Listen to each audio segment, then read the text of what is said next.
गाड़ियों से उतार के लोगों को मार देते हैं, टोपी देख के, दाढ़ी देख के, वीडियो बुर्का को देख लास्ट के। तक देखना भाई, इसमें रिपोर्टर ने अंधभक्त को धक्का दे के भगाया है। लेकिन लास्ट हम तक लोग जरूर देखना। अपने आप को सेफ नहीं सोचते, हमारे बच्चे हम सेफ नहीं सोचते। मैं इसलिए ये बोलना चाहता हूँ कि जिन्हें लगता है कि हम यहाँ सेफ नहीं है, वो जहाँ सेफ हो वहाँ जाने का कष्ट करें। मोदी जी के अलावा आप मुझे एक कंटेंडर बता दो जो पीएम बनने के लायक है।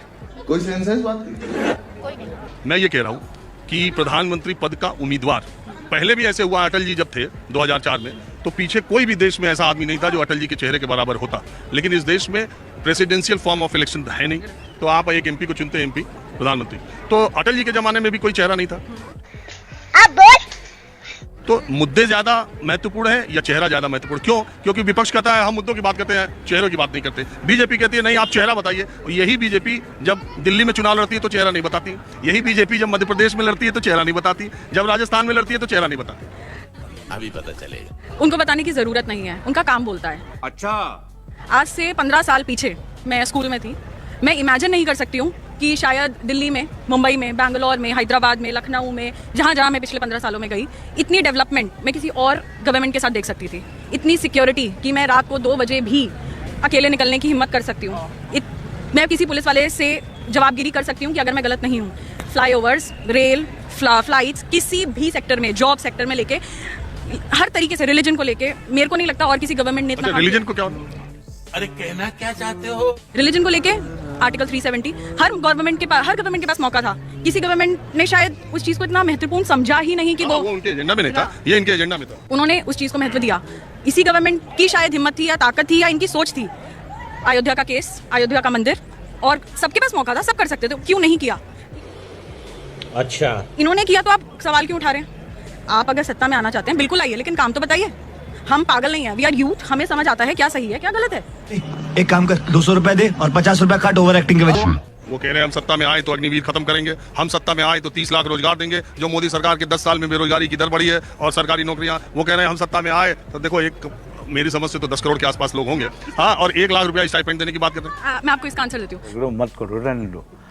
मैं आज से 5 साल पहले केमेंसी में काम करती थी। जब हम किसी फॉरेन इंडिविजुअल से बात करते थे 5 साल पहले, वो हमसे पूछते थे आर यू इंडियन। आज की जो डेट में 15 साल बाद मैं या 10 साल बाद मैं उनसे बोलती हूँ yes I am Indian. Oh great, lovely country. ये रिस्पेक्ट है ना जो उन्होंने कमाई है हम लोगों की। मुझे क्रेडिट नहीं चाहिए के लिए हम फोन पे बैकएंड पे हम लोग रहते हैं, वो नहीं। ये जो बोल रहे हैं ना 30 लाख जॉब्स हैं क्योंकि प्राइवेटाइजेशन हो रही है। अब लोग जानते हैं हमें, इंडियंस आर समवेयर। आप सबके पास मौका है, सब कर सकते हैं ना, वो क्यों नहीं, उन्होंने क्यों नहीं किया? आपके कहने का मतलब कि 10 साल पहले हिंदुस्तान की कोई इज्जत दुनिया में नहीं थी और अभी जो कुछ भी इज्जत हुई है वो मोदी जी की वजह से ही हिंदुस्तान को देश में जानते हैं दुनिया। Good question. इज्जत थी, लेकिन सिर्फ बड़ी है, सिर्फ 5 जने इज्जत करे वो इज्जत नहीं।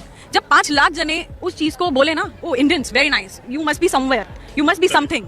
तो आप अपनी बेटी के विचारों से कितना इत्तेफाक रखती है? बिल्कुल बिल्कुल, उन्होंने ही सिखाया। अच्छा, तो देश की आधी आबादी क्या सोचती है? आधी आबादी का तो पता नहीं, लेकिन हम लोग अपने आप को सेफ नहीं सोचते, हमारे बच्चे हम सेफ नहीं सोचते।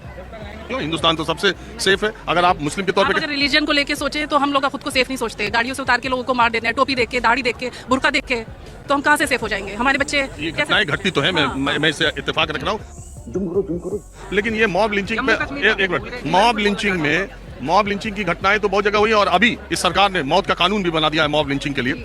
और ये निश्चित रूप से ऐसी घटनाएं जिनका आप जिक्र करेंगे ऐसी हुई हैं और ये मानवता के माथे पर कलंक है।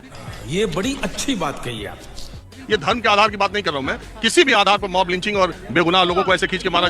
पब्लिक को आपस में लड़ा के वोट लेना, ये वाली पॉलिटिक्स है, डिवाइड एंड रूल। आपको लगता है कि देश की राजनीति के ने लोगों के भीतर एक दुराव पैदा किया? यस है। मेरे अपने फ्रेंड्स मुझसे अलग हुए हैं। यस, पहले जैसा नहीं, बिल्कुल नहीं। बहुत बुरा माहौल हुआ है, हमें तो फील हो रहा है। अब जिसको नहीं हो रहा तो नहीं हो रहा है। मेरा बेटा फ्राइडे के दिन हम लोग कहीं जाना था, हमने कहा बेटा कुर्ता पजामा मत पहन के जाओ, यू आर नॉट सेफ। नहीं ऐसा नहीं है, लेकिन देखिए हिंदुस्तान किसी के बाप का नहीं है। जितना आपका है उतना ही हमारा है। नहीं, डरने की जरूरत नहीं है ना देश में इस तरह का। प्लीज आप माहौल बनाएं, सबका है, सब सुरक्षित है। आप बहुत देर से बेचैन है, पेट में मरोड़ है, तो आप बोलिए। मैं इसलिए ये बोलना चाहता हूँ कि जिन्हें लगता है कि हम यहाँ सेफ नहीं है, वो जहाँ सेफ हो वहाँ जाने का कष्ट करें।